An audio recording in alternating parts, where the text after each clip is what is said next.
welcome to Pick Yourself Up. This is Assegid, your host. Today, I have a special guest, Will Jawando. He is councilman of the Montgomery County. He is one of the emerging leaders in the Democratic Party, very, very engaged at national, state, and also county level. He has done a lot of great public works. Today, I'm going to talk to him about his personal life.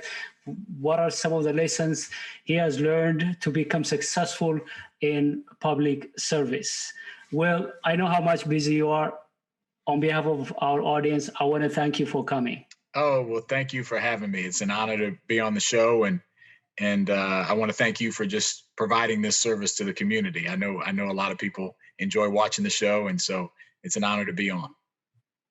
Thank you. Thank you. My first question is, myself and a lot of people in Montgomery County, they know you very well, but there may be some people who may not know you. So would you mind to take 60 seconds to tell us a little bit background about who you are? What do you want us to know about you?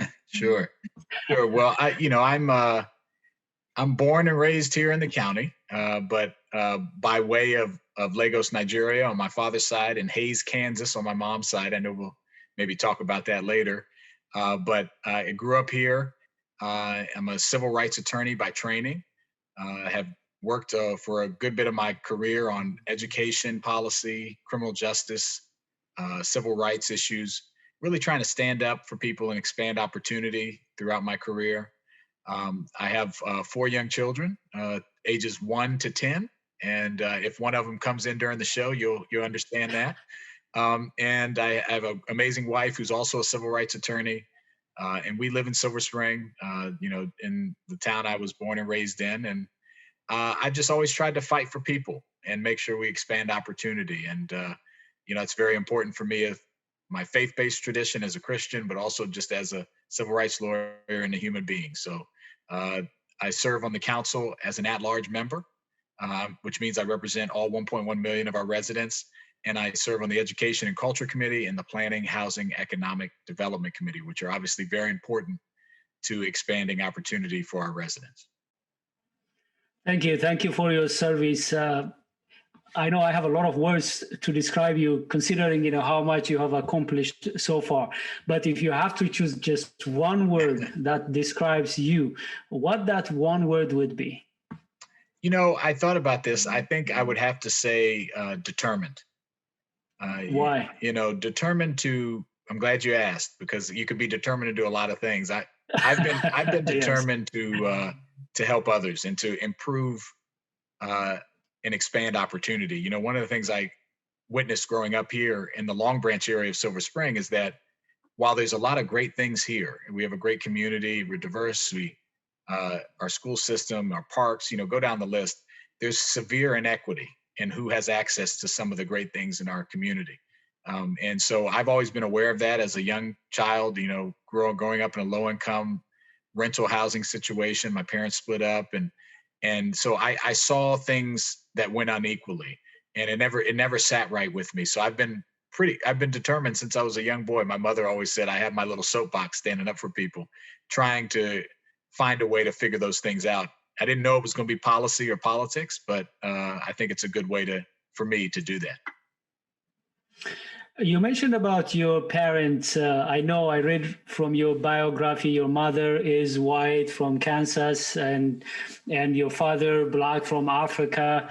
And you have this heritage coming from 2 races. I'm just assuming that there are things that you appreciate because of that, and maybe some challenges, I don't know. But there are a lot of Americans who have the same background like yours. Would you mind to share with us a little bit about your background? Sure, yeah, I appreciate the question. And actually this was the first year on the census that you could select multiple ethnicities and races and backgrounds. And I think you're going to see a large growth in that category, just because that's, the history of America.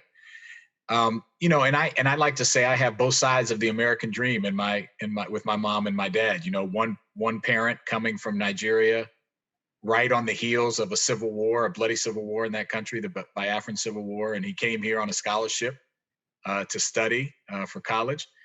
thank God there was a welcoming America to receive him, and that's one of the things about America that's always been one of its redeeming qualities. We haven't always treated immigrants well, but there are periods of time where we've opened our borders and we've become stronger because of it. And people fleeing persecution, seeking economic opportunity, and the like. And then on my mom's side, similar story, but hundreds of years before, and her ancestors are from present day Czech Republic, the former Austrian Empire, kind of heavy German influence, and they left, in the mid 1800s, seeking opportunity, fleeing religious persecution of Christians, and found themselves came through Baltimore, through Ohio, and then settled in Kansas. And my great grandfather and grandmother and grandmother and parents and my mom was born in Kansas in a farm town, right in the middle of Kansas.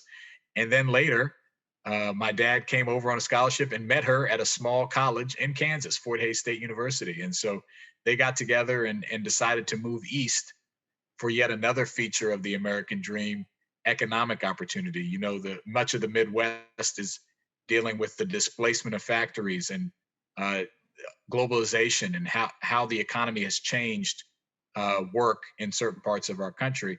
And so that's one of the reasons my mom moved east. Also, more understanding of their interracial relationship, which you can imagine in the mid 70s in Kansas there wasn't a lot of understanding for that.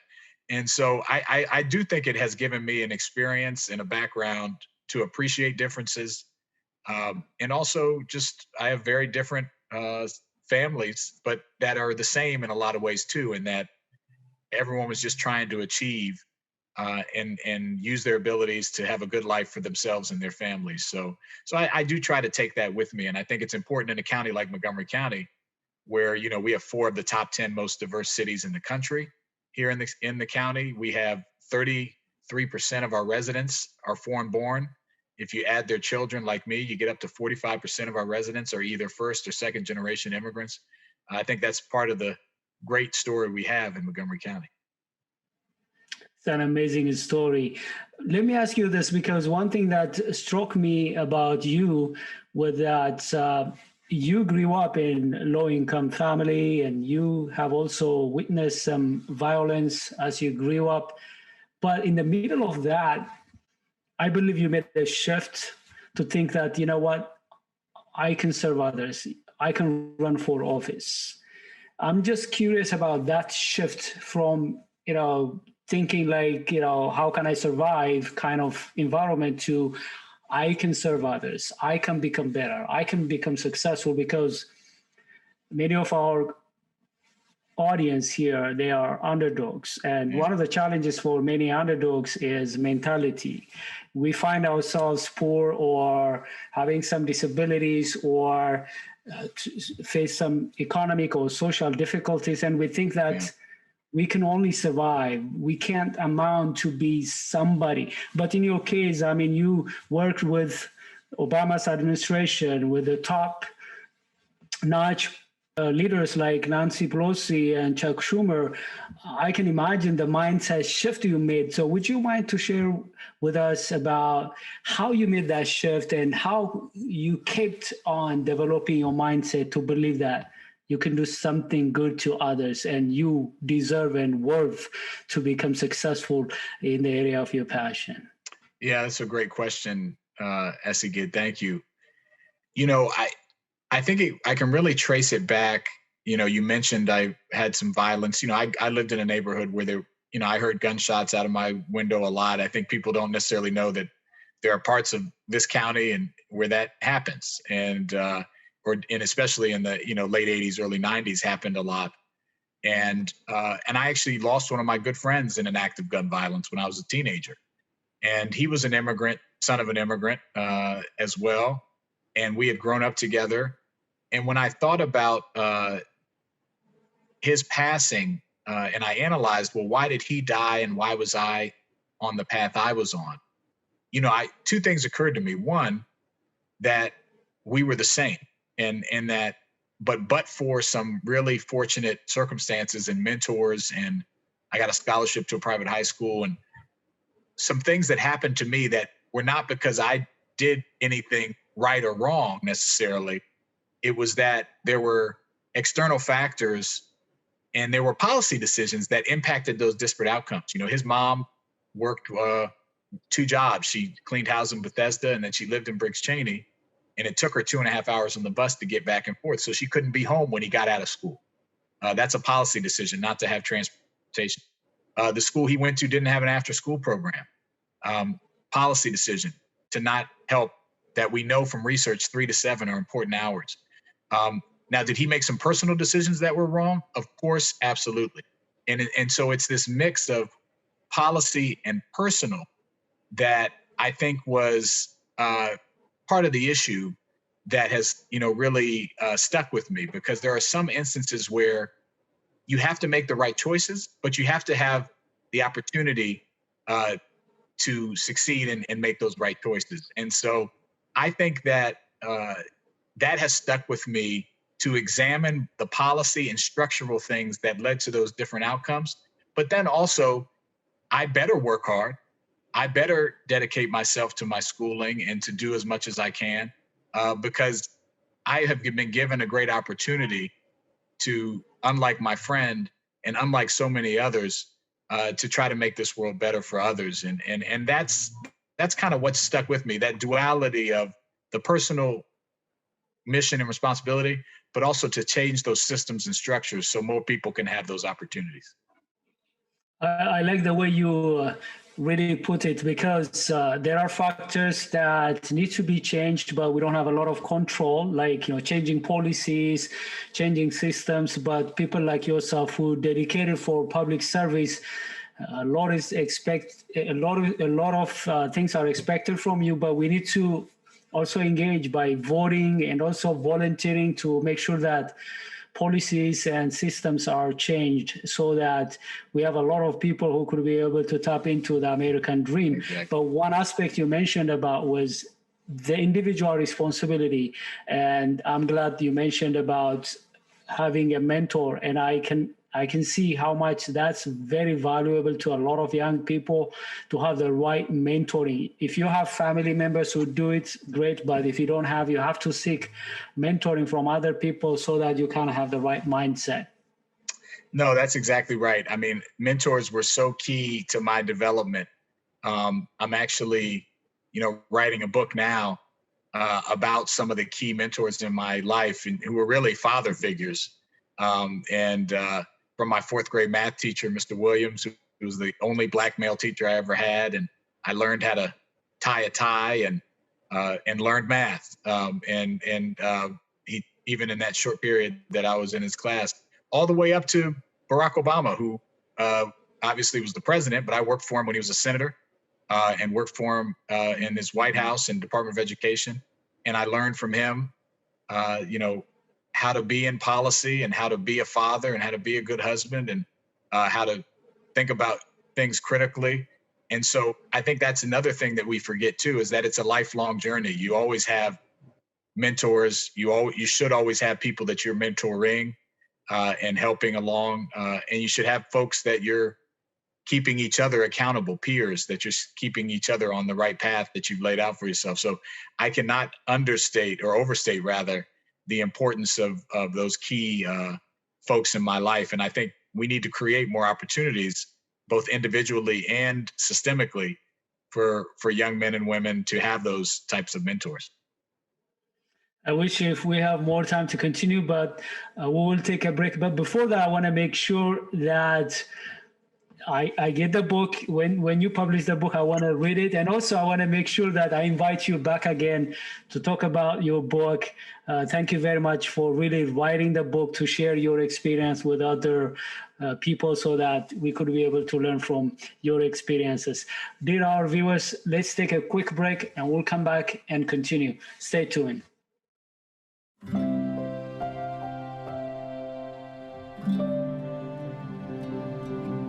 Practicing meditation, mindfulness, or other spiritual practices can help ground you. For more tips, visit coping-19.org. Welcome back. This is Assegid Habtewold, your host. Today, I'm excited to have a special guest. He is Will Jawando. He is councilman in Montgomery County. He has been talking about his personal experiences. He was sharing about some tips for underdogs. Now, we're going to talk about the policies that he has been working on. So let me give you the floor, Will, for us to share with us what are one or two policies that you are currently working on that may interest our audience and our community in Montgomery County. Sure. Thank you. Again, thank you for having me. You know, when I ran for office, the platform of my campaign is something I called the Montgomery County Promise. And it's a simple thing. It's really our version of the American dream, you know, a safe, affordable neighborhood that has great schools, no matter where you are, where you can work a job that pays a living wage, and where you can retire with dignity. You know, that's really what people want. And we know that for many, many people, Montgomery County offers that. And it's why we've grown and we have over 1 million people and we're the largest jurisdiction in the state. And we have you know, we're in the top 20 of wealthiest counties in the country.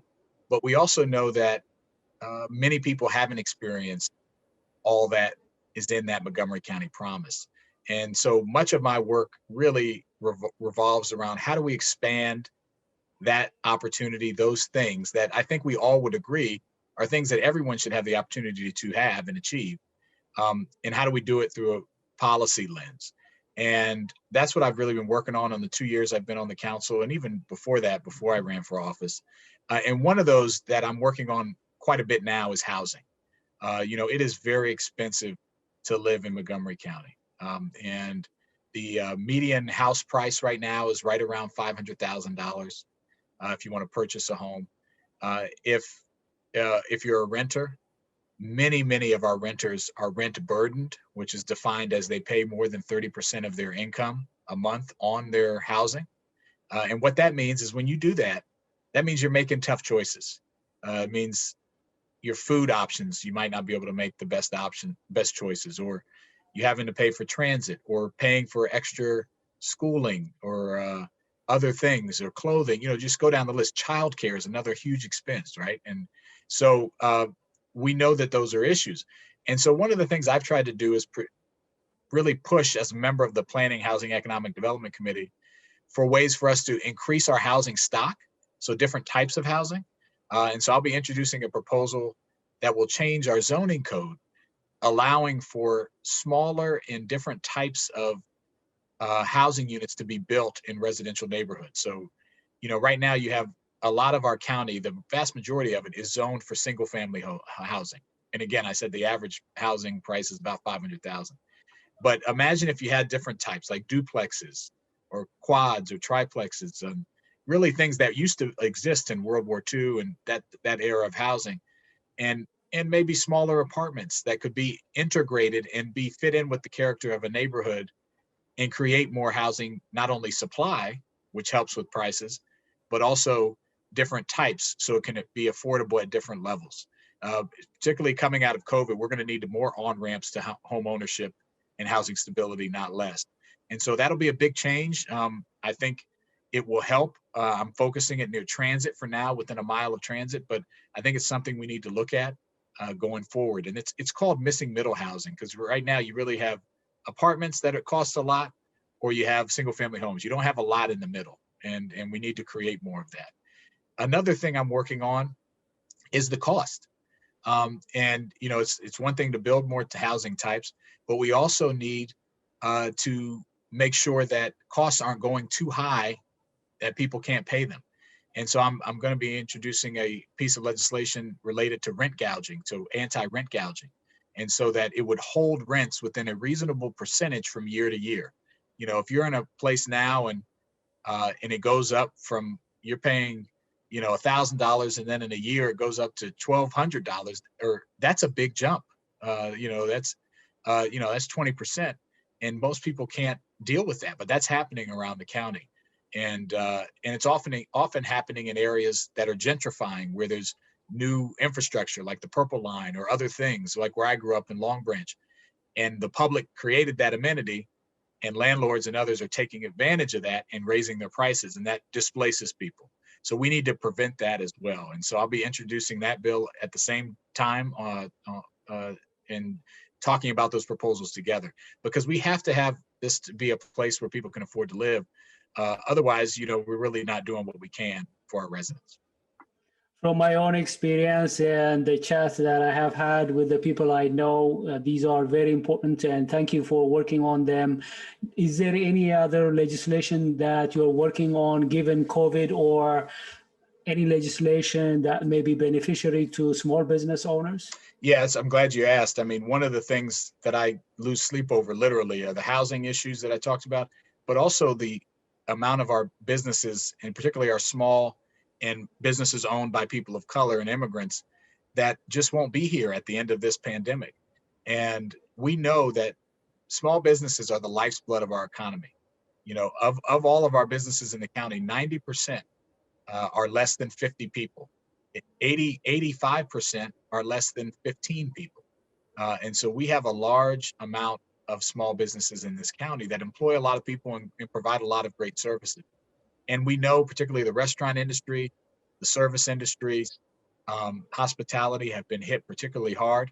Not only are people of color disproportionately working in those industries, many small business owners are in those industries. And so one of the things we've done, I'm proud with this council, we've given out over $40 million in grants to small businesses to help stem the tide. It's not going to be enough. We need more federal and state support.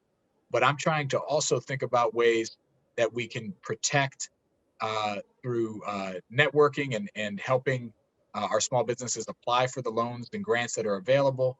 Also seeing if we can work with our landlords to hold rents for them so that they can keep their space even if they're not open right now.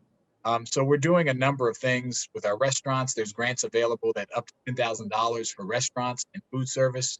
We have a food truck. We've given those out, and we're still giving those out. So I think in that area, we're going to need to have some really concentrated efforts to make sure our businesses stay here. And once we get out of this crisis, we're going to have some really concentrated effort to make sure that they can grow and hopefully employ more people, because that's going to be how our economy grows from the bottom up. These are really great efforts, and I hope a lot of people are going to benefit from that, and it's going to change a lot of lives and businesses. My next question is about what is that biggest achievement that you have had so far, because you co-founded some organizations, you have involved in a lot of public services. Which one is the one which all of them are important, but I'm just trying to talk about one of them. So would you mind to talk about one of the efforts you have been making in the public arena that you would consider the greatest service? Sure, those are always difficult questions when you talk about the greatest service. But I founded two organizations here locally called Our Voices Matter, which is about underrepresented communities that traditionally have had low voter turnout. And these are communities of color and immigrant communities, trying to increase the civic participation in their communities. Because we know, if you've ever heard the term, the squeaky wheel gets the oil. People who come to the government, make noise about issues in their community, they get addressed. And when you don't vote and you don't do that, those issues don't get addressed. And look what we've seen in our elections nationally. Communities that traditionally haven't turned out, when they do come out, it makes a big difference. And so I've tried to work through Our Voices Matter, work with communities to increase their civic participation and show that it really matters. And we solve local problems like getting a security door at a school, or fixing a street that needed a stoplight, things that seem small, but they're really big because they build the civic capacity of a neighborhood in a community. And similarly, the African Immigrant Caucus, you and I are both, African immigrants in the sense that my dad came here from Nigeria. You were born in Ethiopia. And we know that this area, the DC, Maryland, Virginia area, has the highest proportion of Africans in the nation and on any given year. And in Montgomery County, we have a large number, obviously a huge Ethiopian population, a large West African and other African populations as well. But I was the first first generation African immigrant elected in the state. And I think that's an example of, we don't have the political power and influence that we should as a community. And so the African Immigrant Caucus is about building that community of interest, getting African immigrants engaged in knowing the elected officials, knowing the process, so that we can turn that around and benefit the entire community. And so I'm very proud of those organizations.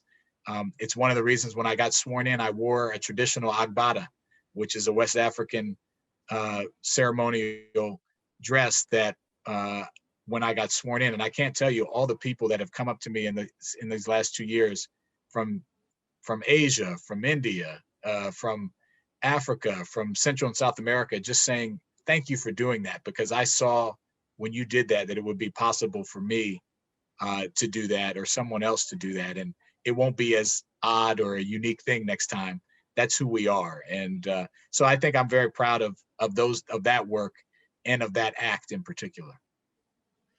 I have a lot of questions, but because of time, I may not be able to ask you. Maybe next time when we meet, I may focus on one of these organizations, because I want to learn more. And also I want to know, what are the challenges for especially African immigrants to engage with your organization, run for office, because there are a lot of people, a lot of African immigrants who have a lot of things to offer, but they won't be able to run for offices. So your organization is very important to inspire them to run for office. But for now, because of time constraint, I have only 2 minutes. I want to ask you, what's next for Will?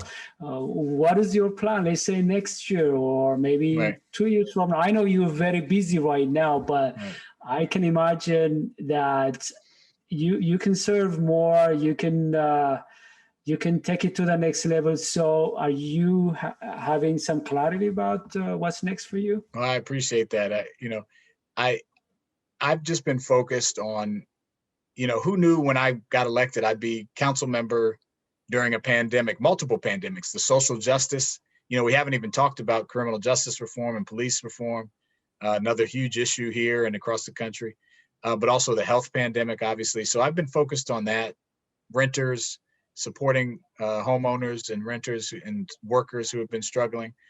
But, look, I think the better job I do in this position, the more it'll be clear to me how I can continue to help. One thing I know, I worked as a staff member in Congress for Nancy Pelosi and Barack Obama, and worked in the White House and Department of Education, and now I'm an elected official myself. I know I'm committed to service. I have a heart for service.